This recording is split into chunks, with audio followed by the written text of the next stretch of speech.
Holmes here for Red Tractor Nation. I'm here today with Jay Graber, and he is from South Dakota, and he has a 706 high clear, and I'm like, how and why would you need a high clear in South Dakota?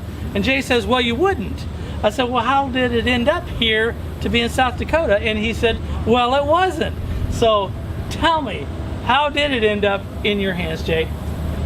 Well, it's just a tractor that appealed to me. A friend of mine told me about it on the internet and described it, and went from there, and one thing led to another. And it came from Minnesota, and before that it came out of a salvage yard in Missouri. A salvage yard in Missouri, and so it probably came up from the south into the salvage yard. Yeah, that's where they all are, either in the east or west coast or in the south. Okay. And as you know, they were used for vegetables or cotton or cane or something of that nature, where they needed the clearance to do the work. And to cultivate a crop that they didn't want to hit with the bottom of the unit. Yeah, to get more clearance. Okay, so it's really, if you've never been up on one of these, it's like the highest ride you'll ever have on an unenclosed cab. It feels like it's kind of like riding on an elephant, I think. Probably. It's like riding on the rear end of an elephant at least. Yeah. Now, you bought it in this condition because you're like, well, as you say, I'm not very mechanically inclined, but you appreciate the tractor. Oh yes, it fits my situation best. We run a small family dairy yet, and time-wise, travel-wise, time and all that, and just sometimes you can buy them done much cheaper, better and cheaper than you can do them yourself. Can do it yourself. And that was the case in this instance, and it wasn't far. So I don't want to travel across the country, right? Or pay to have a tractor hauled across the country. It's something I can get home myself and enjoy in my trailer. And enjoy right away. Yeah. You have some other high clears though. What models are those? I'm sure we'll have. I got the small high clears, like the AV, Super AV, 100, 130, 140. Okay. And then 300, 350 row crop high clear tractors. And then I've got a few of the mid-size tractors, Hydro 70. Okay. And 966 Hydro high clear. Wow, so you're working your way up in the numbers there. Yeah, now I got to get them on the cab yet, I suppose. So this one kind of just fills in the gap in the numbers for you. Yeah, and if you get one of every series, that's kind of cool. That is cool. And, that is cool. I decided to go with the high clear strategy of collecting rather than like wheatlands. A lot of guys like the heavy wheatlands, and they're a little bulky to haul around. So I kind of went the angle of the high clear and expanded that idea a little bit. If you want to take it to a tractor show, or like you did to the Red Power Roundup, it's an easy tractor to trailer, because it's not got the huge Wheatland wheels on it and all that stuff. And well, there's some weight, but not as heavy as the standards are yet. It is really cool though. There are some really unique features on this. Now originally this came with a diesel engine, but the guy that picked it up, there was something wrong with the diesel engine, so it was beyond repair, and they put a solid gas motor in it. Yeah, he found out he had another tractor with a really good gas motor in it, so he put that in here.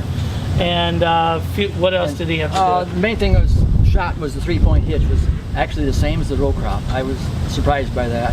And so we just transferred the 3-point hitch onto that from the donor tractor. They run these down south day and night in a lot of applications, and so they get the hours on them. Oh, and man. Things were really worn out that way.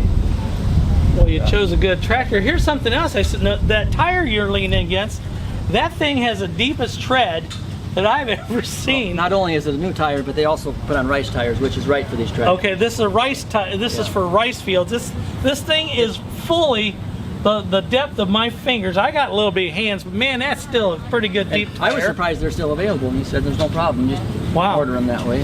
And the rim on this is a little bit different. Can you explain what's going on there? I think it's a very unique wheel. It's a 8 lug power adjust wheel on this one here, and it's probably unique to this tractor only, and there can't be many of them out there. I think it's quite unique. Yeah, that's different and rare.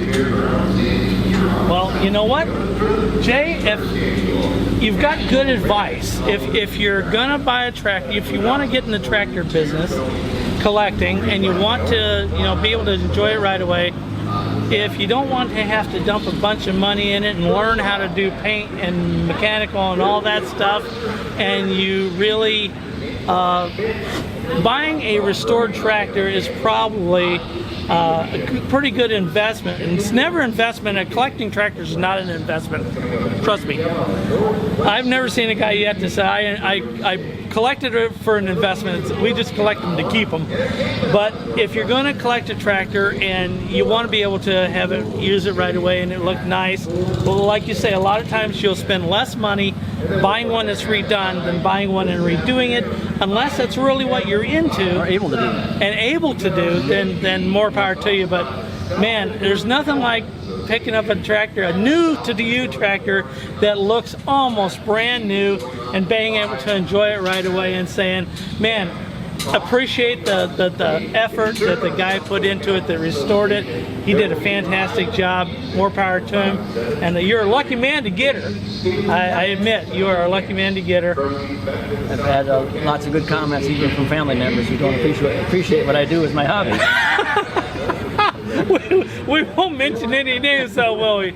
Jay, thanks for talking to us about your tractor. It's a beautiful piece of machinery, and if you like watching people talk about their tractors, telling us the backstory of where they came from and what they do with them, be sure to check us out on Instagram, Facebook, and YouTube for more of great stories. Thank you for watching Red Tractor Nation.